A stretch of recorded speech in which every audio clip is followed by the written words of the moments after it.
ከሞጆ ሐዋሳ የሰራነው ሃይዌይ ኢትዮጵያን በኢሪጌሽን ይቀይራል። የተሰራ ነው አላለቀም፣ በብድር ነው።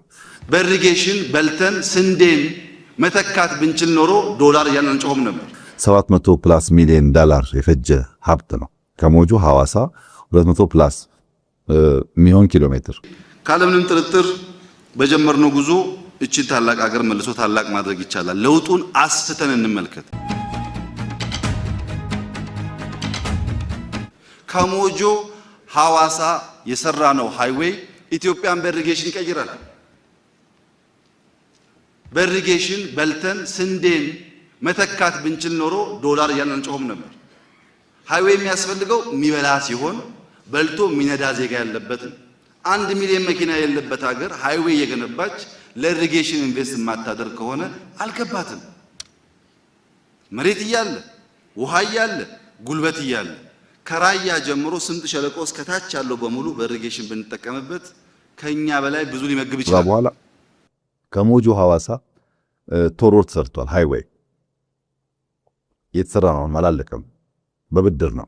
700+ ሚሊዮን ዶላር የፈጀ ሀብት ነው። ከሞጆ ሐዋሳ 200+ ሚሊዮን ኪሎ ሜትር።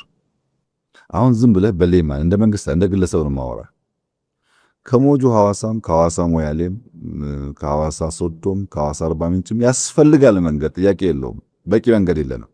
ግን ከሞጆ ሐዋሳ የሰራነውን ሃይዌይ ከአዳማ አዋሽ ሰርተን ቢሆን ኖሮ አሁን ከአዳማ አዋሽ የምንሰራውን ከአዋሽ መይሶ አድርገነው ቢሆን ከዚህ ድሬዳዋ ከዚህ ጅቡቲ ሃይዌይ ቢገናኝ ኖሮ ለኢትዮጵያ ኢኮኖሚ ምን ማለት እንደሆነ አስበው። 700 ሚሊዮን ዶላር በብድር በእኛ አይደለም በብድር ከሞጆ ሐዋሳ የሰራነው ሃይዌይ